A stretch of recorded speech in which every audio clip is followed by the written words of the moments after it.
शौकत अजीज़ साहब को लेके आए तो उस वक्त भी ये चीज़ थी, और अभी भी हम ये चीज़ हम ज़्यादा डिपेंड करते हैं लोन्स के ऊपर, जिसकी वजह से बैंकर्स, आप सोचते हैं कि एक बैंकर जो है एक अच्छा फाइनेंस मिनिस्टर हो सकता है?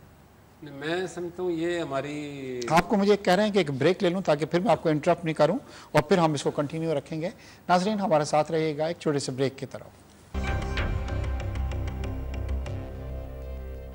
वेलकम बैक नाजरीन। ब्रेक पे जाने से पहले मैं मलिक बुस्तान साहब से पूछ रहा था कि आप मुल्क के लिए एक बैंकर जो है वो एक अच्छा फाइनेंस मिनिस्टर हो सकता है, और बैंकर को क्यों प्रेफर किया जाता है पाकिस्तान में? मैं समझता हूँ वो बात आप वाली इन वाली सही है कि हमारे जहन में ये बैठ गया है लोन लेना है जी, लोन लेंगे हमने मुल्क चलाना है, और हमारे जहन में जब ये ख्याल ही नहीं आता कि हमने अपने पाँव पे खड़ा होना है, अपने वसाइल से फॉरेन एक्सचेंज लेके आने हैं।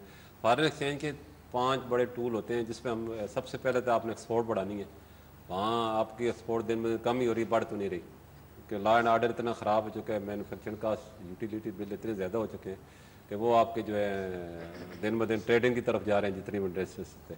दूसरा होता है कि आपने फॉरेन इन्वेस्टमेंट्स यहाँ लानी है, वो भी यहाँ दिन ब दिन ज़ीरो पे जा रही है। तीसरा टूरिज़म होता है, वो भी हम नहीं कर रहे, वो भी उसके तरफ से। तो उसके बाद प्राइवेटाइजेशन है, वो भी हमारी ज़ीरो जा रही है। 5वां टूल है हमारे पास लोन लेना, इसी पे हम गुजारा कर रहे हैं, यही सोचते रहते हैं। तो हमारी कोशिश यही होती है कि जो भी फाइनेंस मिनिस्टर आए वो उसके इतने कॉन्टैक्ट हों, इतने उसके टर्म लोन हमें अवेलेबल से हमें मिल जाए। तो यही वजह और है। हम ये नहीं सोचते हैं कि वो लोन हम बाद में पे किस तरीके से करेंगे। अभी आप देखें ना, $11 बिलियन का जो आपने IMF से लिया है, तो आप उसको यूज़ तो कर नहीं सकते, लेकिन आप हर साल $50 करोड़ उसके सिर्फ सूद दे रहे हैं, सिर्फ रखने के। तो कितनी बड़ी मुल्क के साथ ज्यादती है। और आप बैक ऑफ आवर माइंड हमारा यही होता है कि जी लोन लेके आएंगे। शाहिद साहब, आप हमेशा बहुत ज़्यादा अगेंस्ट रहे हैं IMF के पास जाने के या किसी और तरीके से बाहर से कर्ज़े लेने के, और आपने मेरे कई प्रोग्राम्स में भी हमेशा जब हम IMF के पास कह रहे थे कि हमारा फर्स्ट ऑप्शन नहीं है, उस वक्त भी आपने ये कहा था कि नहीं जी बिल्कुल IMF के पास ही जाएंगे, उसी से लोन लेंगे, और हमेशा और ये मुश्किलात जो पेश आएंगी हुकूमत को उसका भी आप अक्सर तस्करा करते रहते थे। आप सोचते थे कि ये हमारी जो स्ट्रेटजी है कि IMF और वर्ल्ड बैंक से लोन लेते जाएं, ये हम किस तरह पे करेंगे, हमारी आने वाली जनरेशन किस तरह इसको पे करेंगे?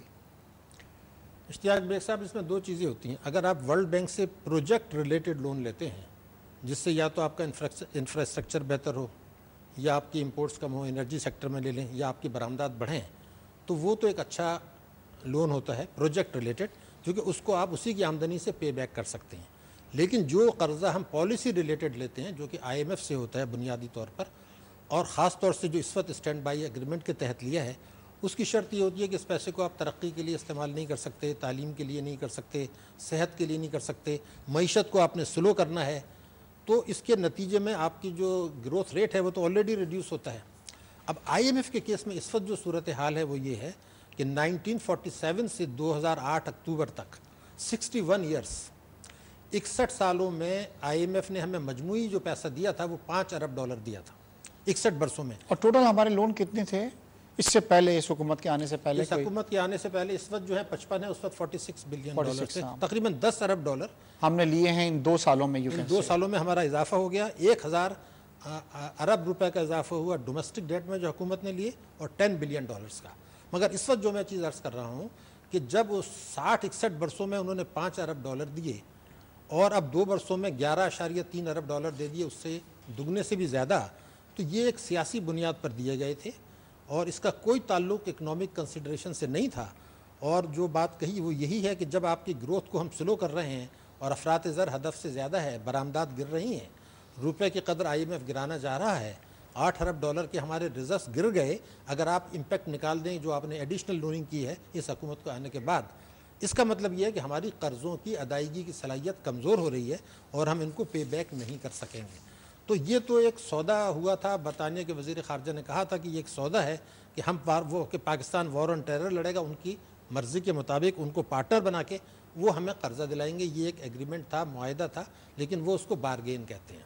तो हमें इसमें एतराज़ ये था कि इतनी बड़ी रकम हम ले रहे हैं जिसको हम तरक्याती मकसद के लिए इस्तेमाल नहीं कर रहे, और ग्रोथ रेट आप देखिए कि इस साल मेरे ख्याल से 3.5% से ज़्यादा नहीं रहेगा।